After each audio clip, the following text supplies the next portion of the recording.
Hey, MBA hopefuls. We're on the air with MBA Waves, your weekly vidcast talking all things business and education, streaming live every Tuesday on LinkedIn, Facebook, and YouTube. And we bring you tons of tips to help you get into the top-ranked MBA program and get you up close and personal with many of these business schools that we host on the show, where you can get your questions answered. And if you like this week's episode, don't forget to like and to subscribe. Today on episode 106, we're talking to Marlena Corcoran, founder of Athena Mentor International University Admissions Consulting. Marlena has been advising college and business school applicants for almost 20 years.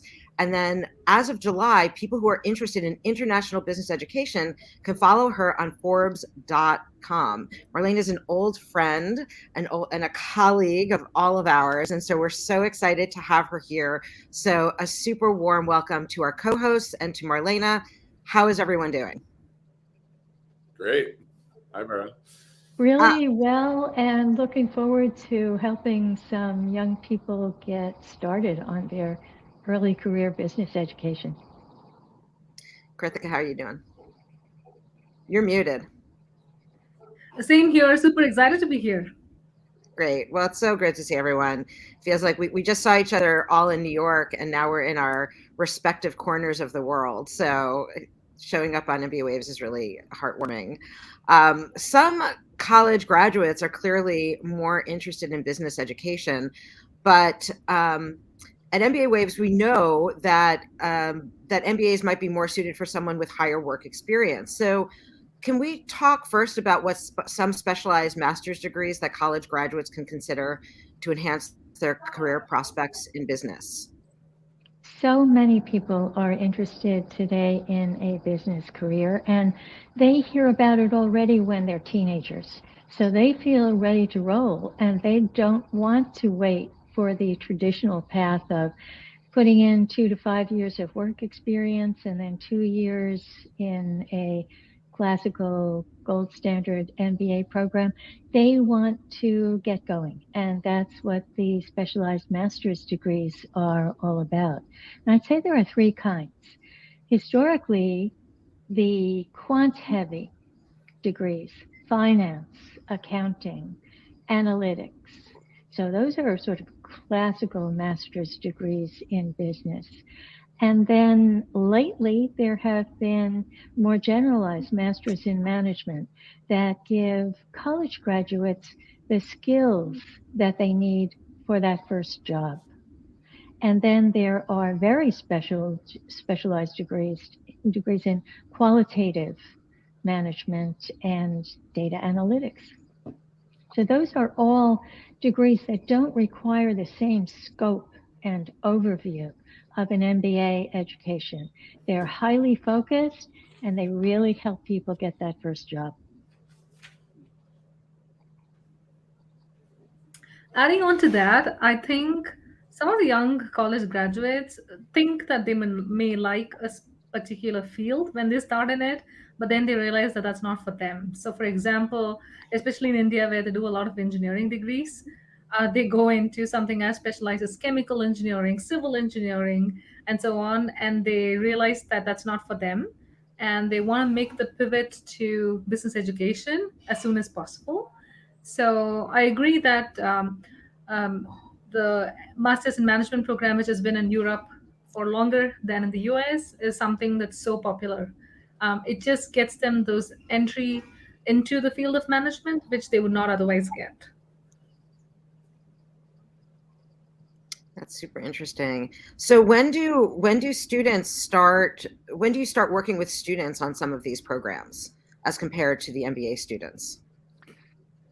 Well, they really need to start while they're still in college, because some of the types of degrees that we'll be discussing today require that the person still be in college. They have to apply when they're seniors. And even if there is no such requirement, in order to set yourself up for a business career, you want to be taking math courses or data science courses, engineering courses while you are still in college. So it's not something where people should wait until spring of their senior year and suddenly it dawns on them, I have no idea what I'm doing next year. I don't have a job. I don't really feel ready to leave school. And so maybe that makes me a good candidate. No, I think you need to plan in advance. And furthermore, this will be right up your alley, Bara. You should take the GMAT or the GRE. Start with the GMAT and find out which test you want to study for, because many of the master's programs, because they have traditionally been so quant heavy, are definitely looking for a test score. So those are all things that people can do while they're still in college. I think Yeah, the this is brain exactly is. why I'm really excited about being able to get this information to people who are younger, who are still during their undergraduate program, right? People who are still at university. I think something like 90% of university students are not taking advantage of career services, are not getting the information they need. If they are, like you said, last minute, considering going to grad school, they don't know what they're doing their spring semester of their senior year of college, and they've missed the boat. So it's super important that you get this information in advance. And I think talking to somebody like Marlena, who really specializes in these kinds of programs, is really good. And following her, your newsletter. Well, thank you, Eric. I do try to address younger students in my newsletters for this reason. Even schools that have excellent career services, they may not be quite on top of the day-to-day developments in this area of specialized masters in business. Just last week, there were 2 new programs in data science, one at Boston University, one in Virginia. So it's a rapidly developing field, and people need to get up to speed, do their research, talk to someone who knows. And I want to add here, I would say that it's also sometimes not the fault of students because they have to deal with so many things. Example, like finding a job, and then or exploring the option of going to grad school, or figuring out like if they want a gap year to do something else or whatever it is.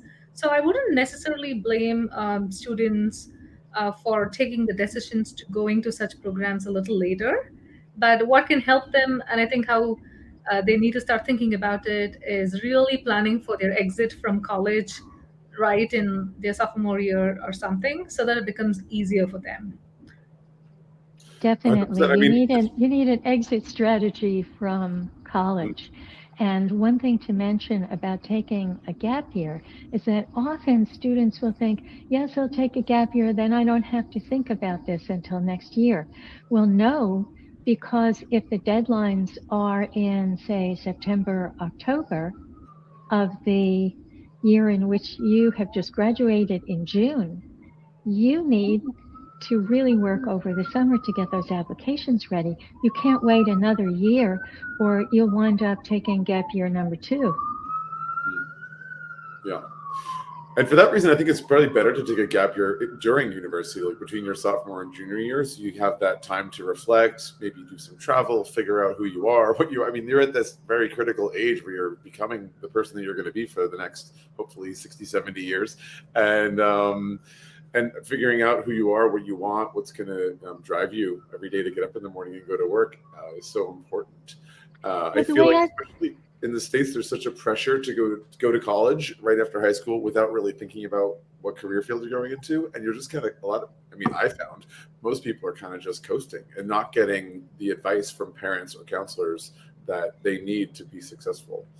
Well, the danger is that they could wind up coasting during that gap year, because I wind up asking people, well, exactly how are you going to discover your future career path while you are backpacking in Australia? Mhm. So those 2 things, I mean, the solution doesn't always fix the problem. No. I mean, you have to be doing it intentionally. Like, maybe you're backing through Australia, but if you're, you also are taking time to have conversations with mentors, professors, people who are older, at least your parents at a minimum, to get some reflection. And the way I see it is that college is a lot of fun. It's not like college is some horrible prison that you're condemned to. So I don't see staying in college as that much of a problem or as something that could prevent someone from exploring. Because there on a college campus, you have all kinds of things going on that you can try out. Once you're out of that environment and in the big world, people aren't paying much attention to you. It isn't set up for you to discover yourself. Sure. Let me ask you a question, Marlena, as you were talking about gap years as well as like the kind of programs that require you to apply during your senior year. If you do take a gap year after you graduate, can you still apply for those programs? That gap year kind of like count as a last year to apply for those programs or not? Well, that's what I warned people about in the very beginning. Another reason to plan in advance is that there are programs that require that the student apply in their senior year of college. And those are largely the deferred admission programs that I know we'll talk about a little later. But it's very important to inform yourself well before the end of college. Mm-hmm. So, talking about these specialized business masters, such as finance, accounting, data science, etc., how do you think they differ from the traditional MBA programs? The main difference is in scope. If your goal is to be the CEO of a company or to start your own company, you need the overview of every aspect of business that is covered in the MBA. Secondly, if you want to go into the fields of investment banking or consulting, there's a very clear recruitment path for those fields in the MBA, and it happens right in the beginning of the 2 years. So you have to be ready for that. But the master's degrees, they vary. And an important subset is the master's in management that does give a person an introductory overview to the kinds of things they probably haven't studied in college, but that also, to address Eric's point, provide really exciting opportunities for travel.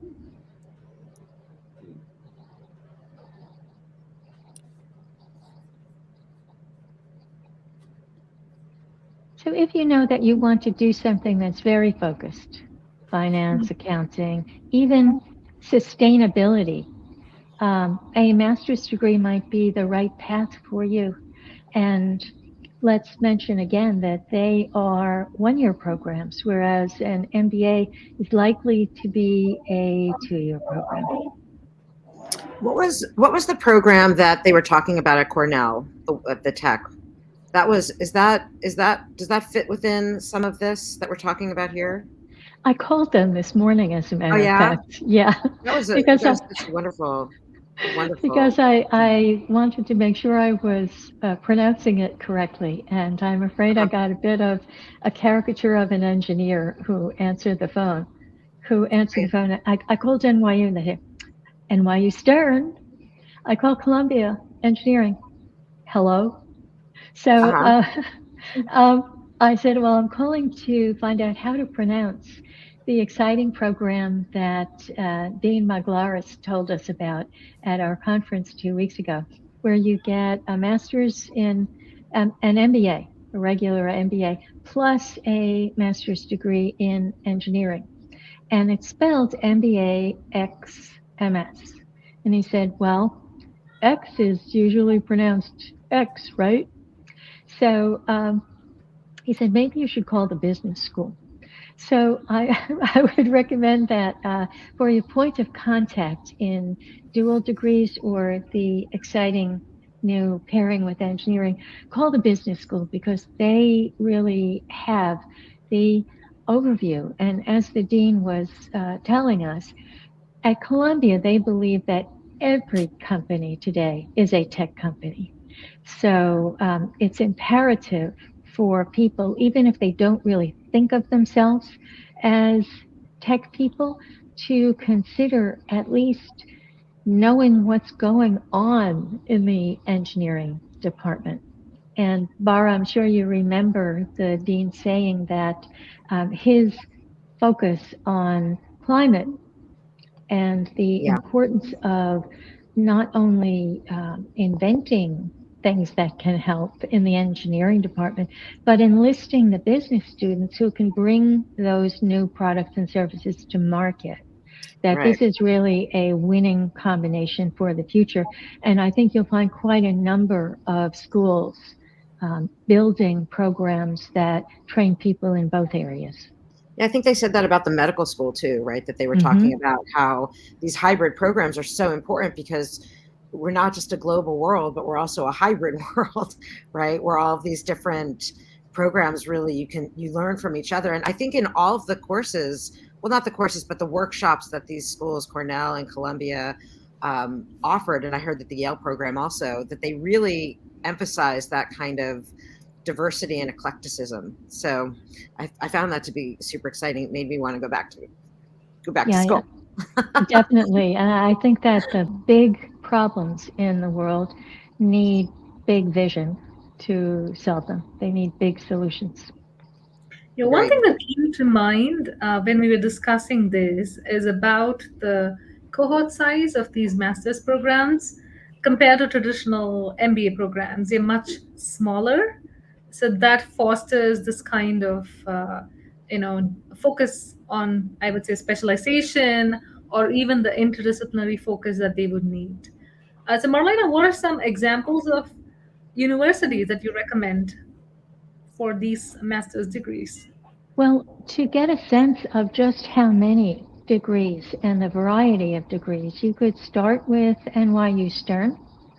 You could look at Duke Fuqua, and Duke has a very strong MIM degree, the Master's in Management, that provide people with real skills. And they also have a Master's in Management that takes place half in North Carolina and half in China, in Kanshun, which is near Shanghai.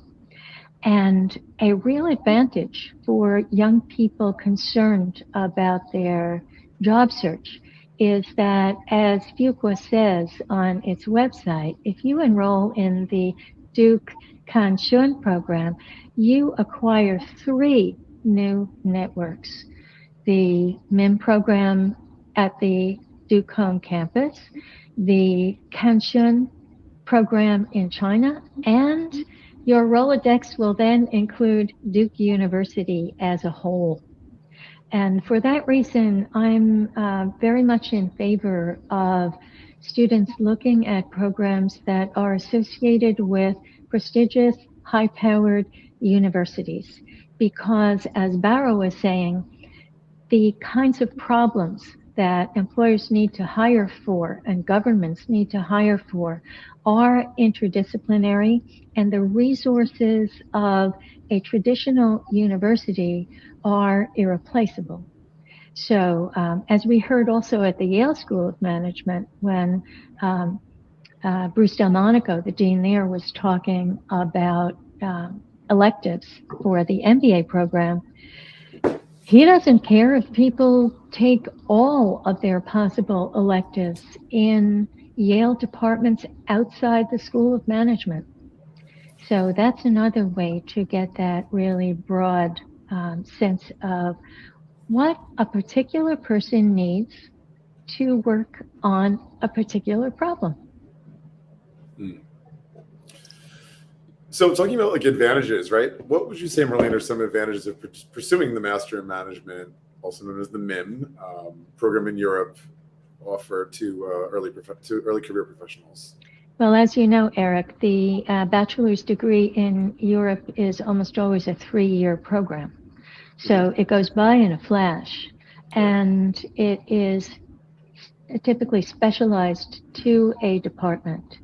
So the MIM is designed to provide people with a bachelor's degree, a European bachelor's degree, with the skills they need for the foundation of a business career.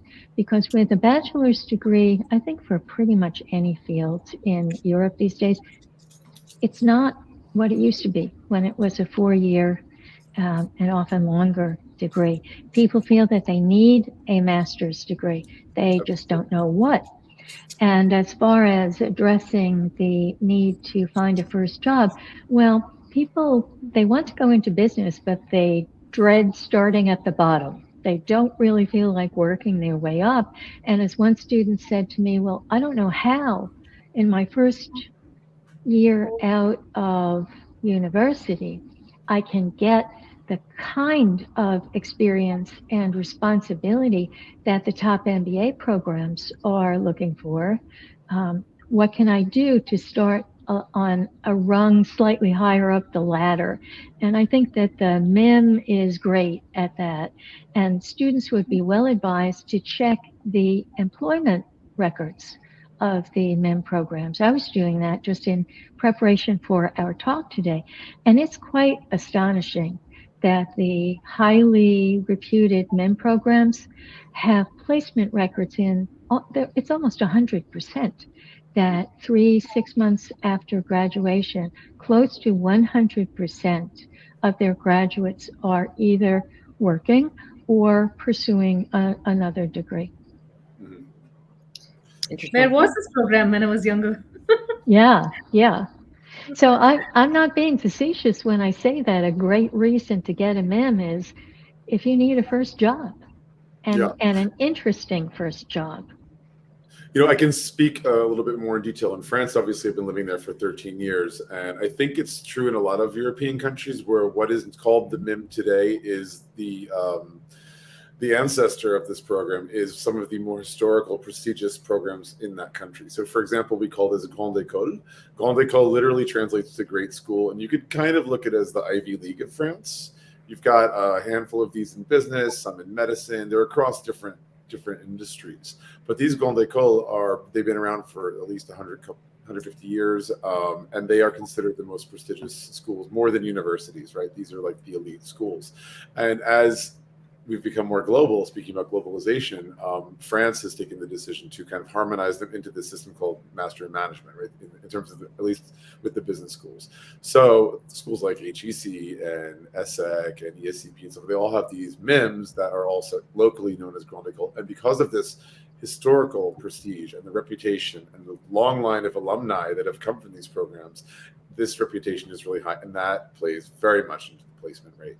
So if you're coming from countries outside of France, particularly outside of Europe, this may not be familiar to you, and sometimes it's a little tricky trying to fit into this MIM system in France, because like you're coming from a 4-year degree in the States. Does that mean you do the full Master in Management, or do you come in midstream? There's different models that you can go through, but absolutely, we talk about the placement rate with these MIMs, you're very likely to get a good job.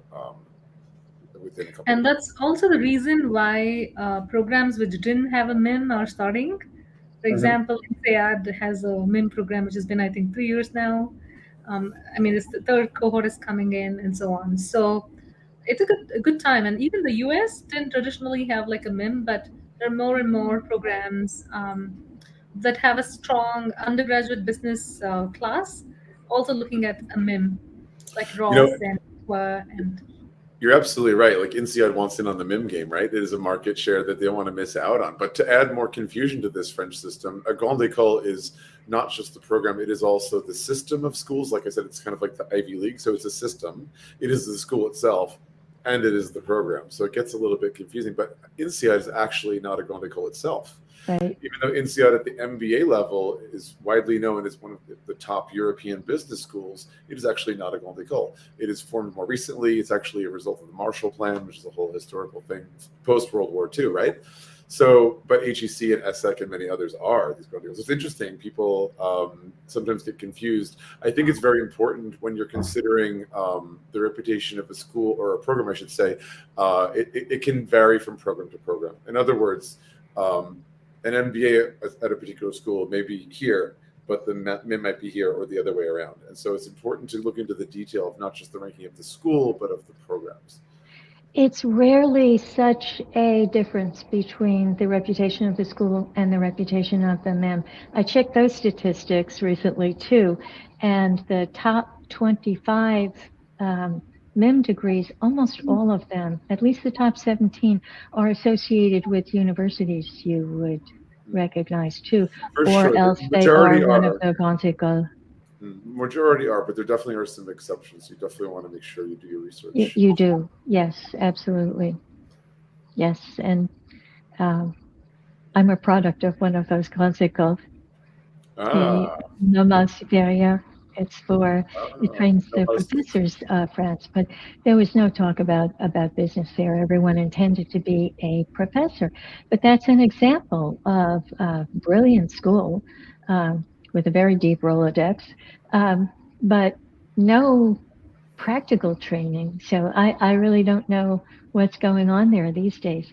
But I think it's pretty much the same everywhere. It's a generational shift that also, yeah. people younger and younger are declaring that the skills of business and the organizational efforts of business are the way that they would like to have an impact in the world. That that's the way to make things happen, even for the more idealistic oriented among young people. If their goals are political change, they may decide that the skills that are taught in business schools are the way to change organizations at every level.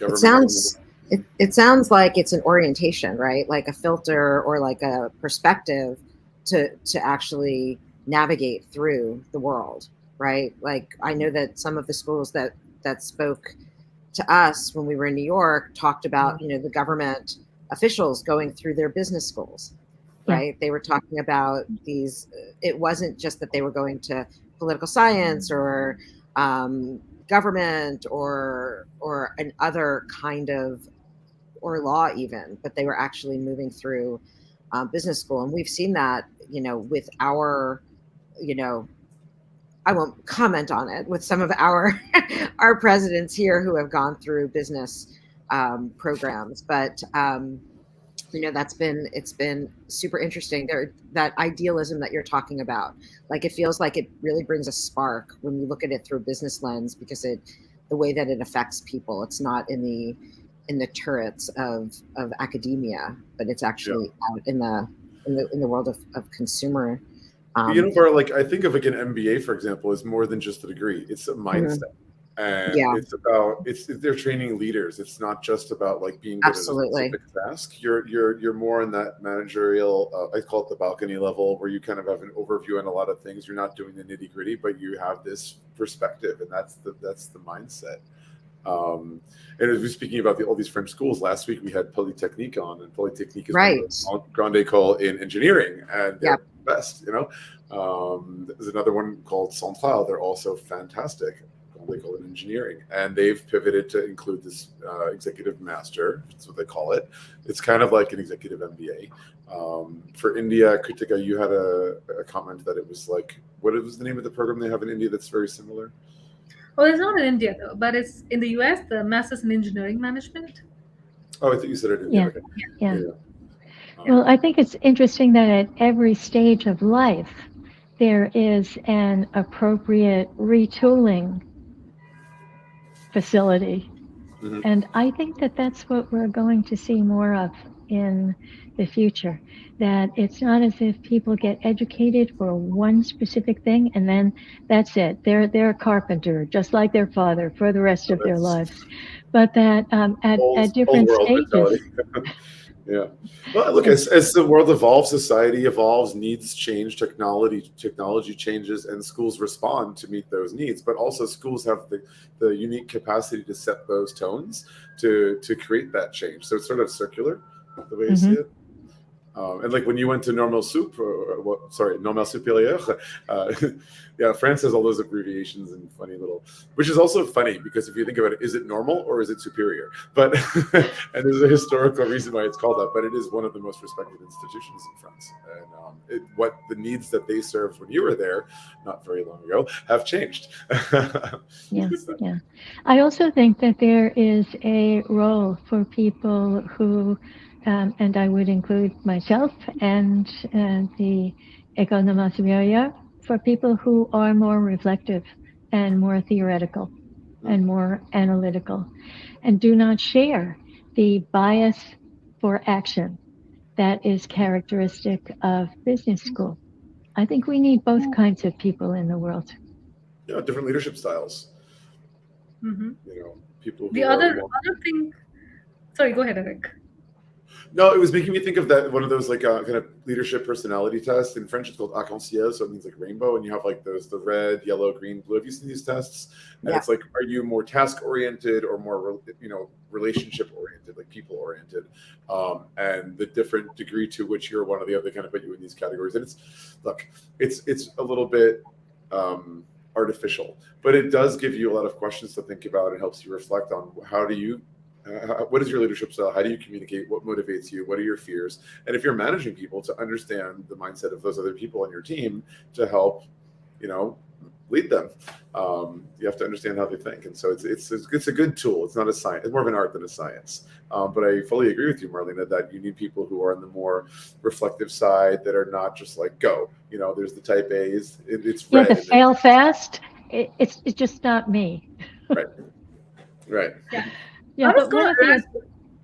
the I was going to ask. advantages of I'm sorry.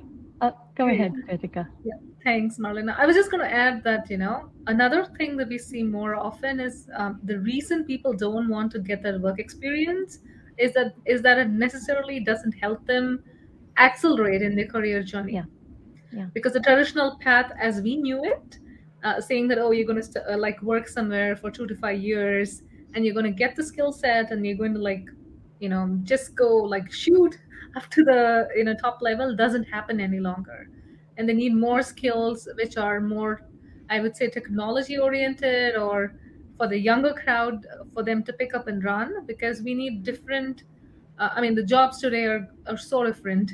It's just going to be a matter of time and you actually have prompt engineers working on available in every company. Yeah, I agree that people need more intensive skills at an earlier stage in life to get to the position to which they aspire. And I agree that stepping out of education those activities may not give you the kinds of experience and accomplishments, most importantly, accomplishments that an MBA program is looking for. And another advantage of the Master in Management is you rapidly cycle through every aspect of business. So it's a chance for the students to decide, oh, well, I'm more of this, or I want to do supply chain, or I want to do strategy, or I want to do accounting. Because otherwise, they wouldn't really get such a range of experience in a first job.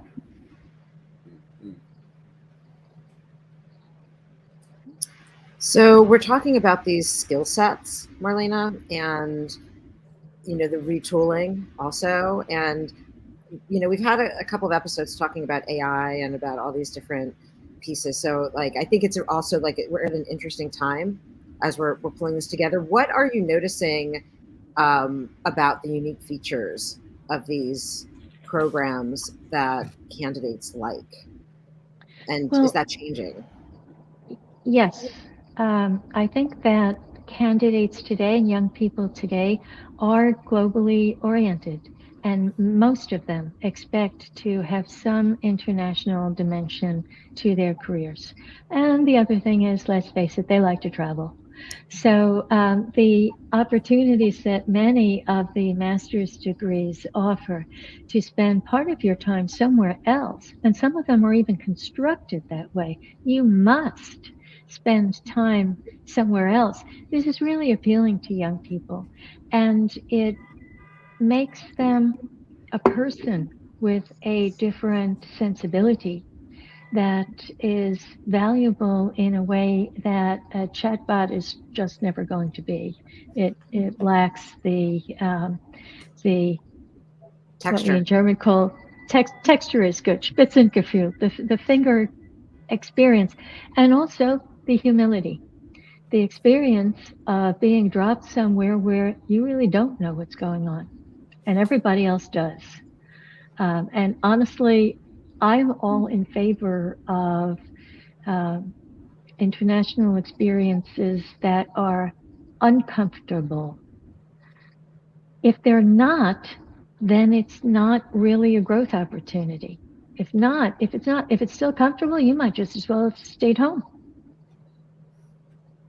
Yeah, growth opportunities, growth mindset, these are all that kind of nimbleness and flexibility are useful not just in everyday life, but professionally. Whenever employers are looking for it. Yeah, I mean, we call it in the Bay Area, we call it a growth edge, right?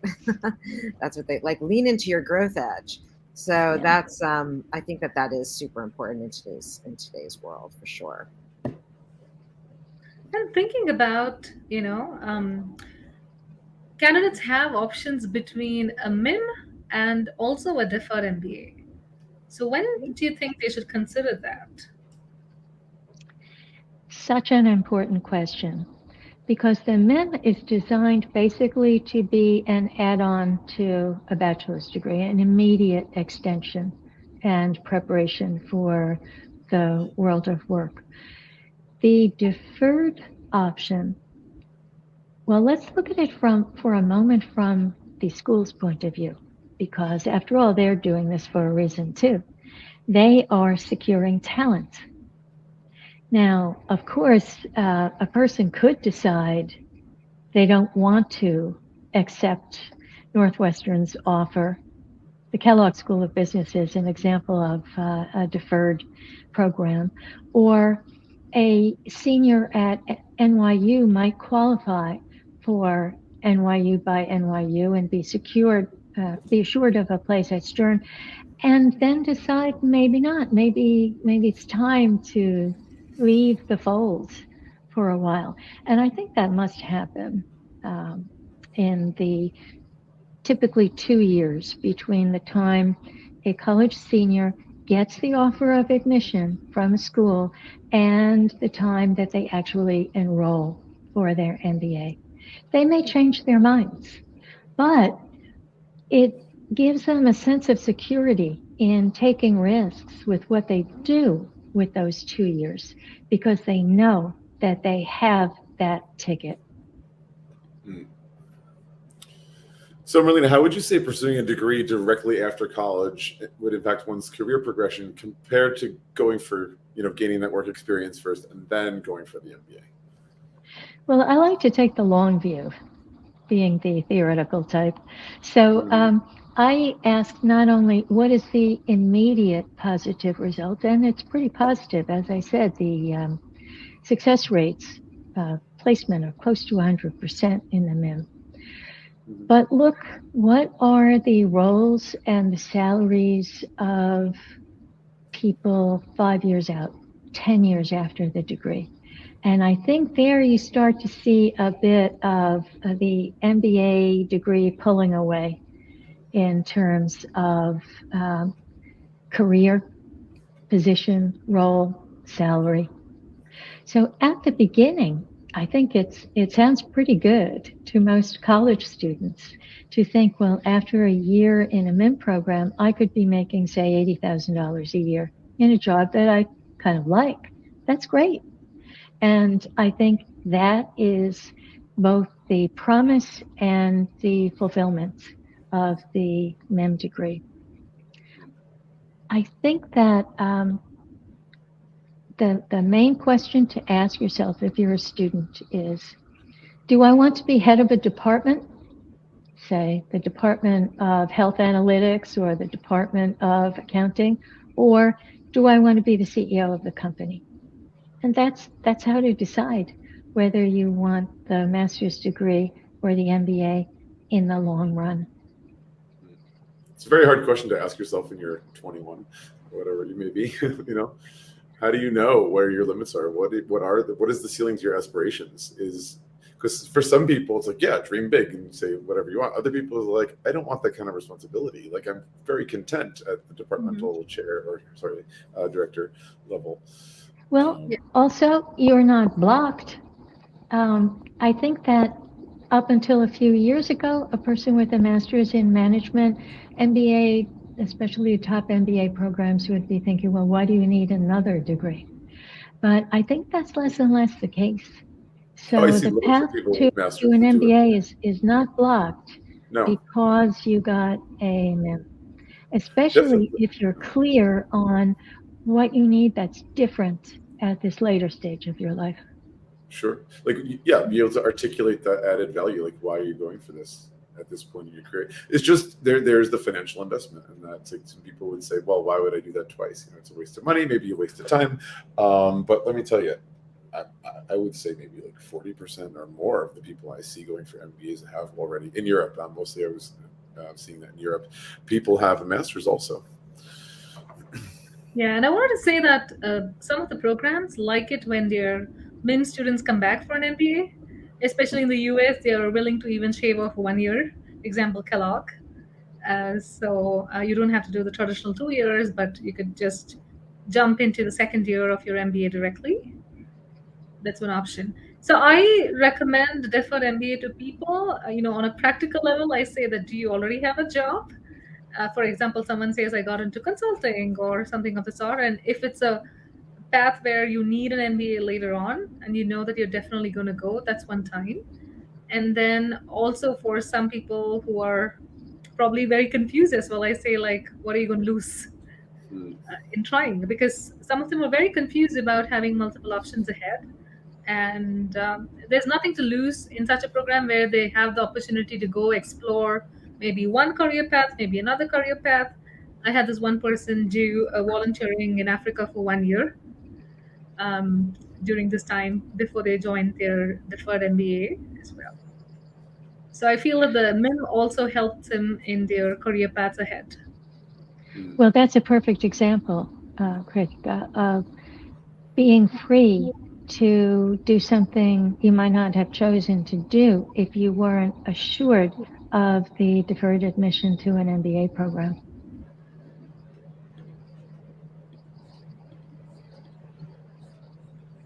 But I think that you just, in some cases, you just do the math. A graduating college student could ask, well, do I have a $100,000 job lined up? But most of them, the answer is no. And I realize what you're saying, Eric. Yeah, but that's not only plus 100,000; it's minus the cost of the MIM plus the lost year of wages.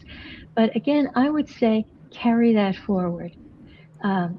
Living mainly in Germany, as I do, I find that when it comes to calculating return on investment on these degrees, that Germans are very good at calculating the investment. They forget about the return.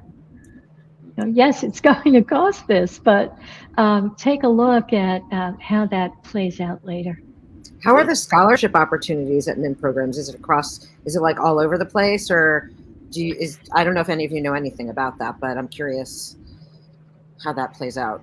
This is also a very important set of numbers to run. That my impression is there's more scholarship money available at the MBA. Mm-hmm. The MIM programs, frankly, tend to be moneymakers for the schools.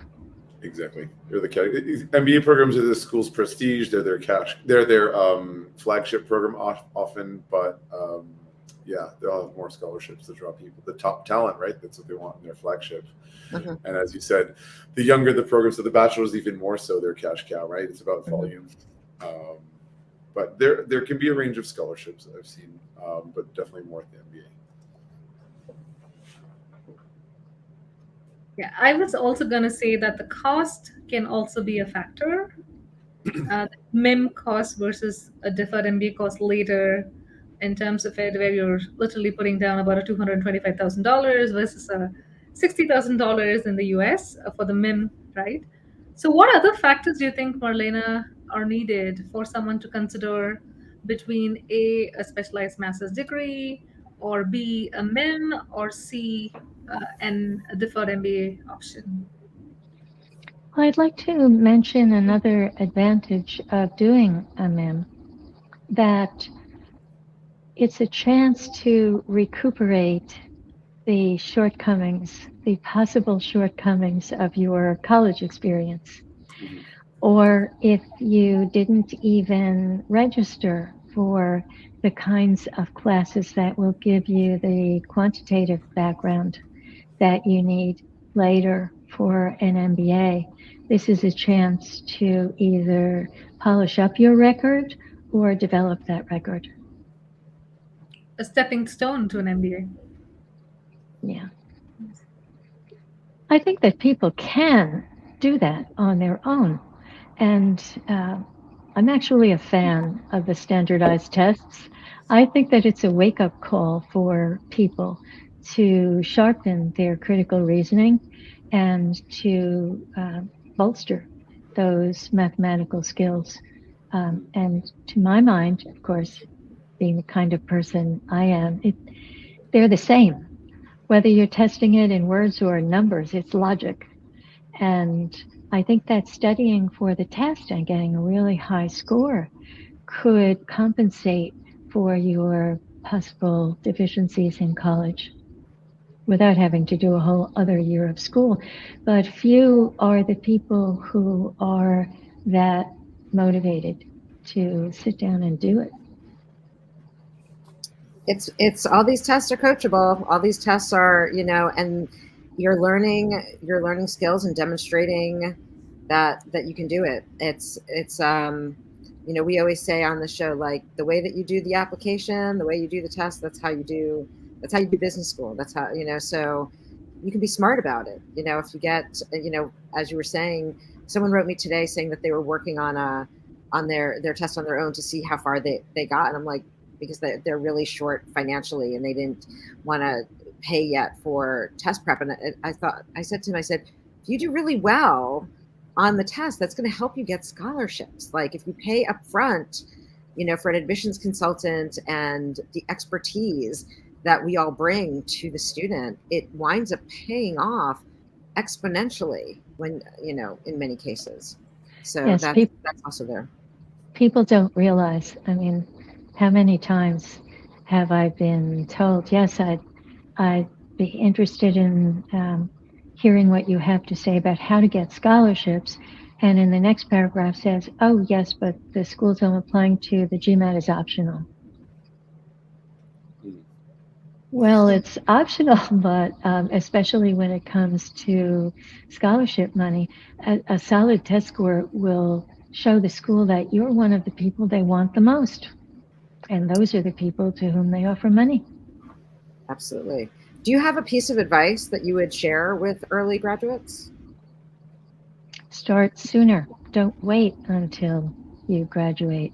Start building that plan at the beginning of college and take advantage of the opportunities to demonstrate leadership that are available to you on your campus, so that you proceed strategically toward your goal of your career beyond your undergraduate degree. That makes sense. And check the requirements and check the outcomes. Check not only the requirements going in, but the outcomes going out. Great. Well, this has been amazing. We're really just about finished, and it's so nice to spend this time with all of you. And we want to thank our audience and anyone who joined us online, and especially our featured guest, Marlena. It's so great to have you with us and give us your insights that you shared should you want to get into an MiM program, and also MBA aspirants, helping them start in the right direction. So if you like today's episode, please give us a little thumbs up.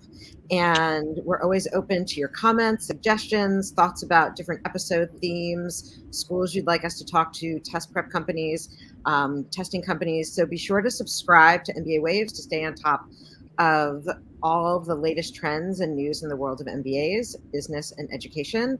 And finally, don't forget to check us out next week at the same time, same place. And for full access of upcoming and past episodes, join us on MBAwaves.com. Everyone have a great week. Thanks, Marlena. Thanks, guys. Thanks. Bye.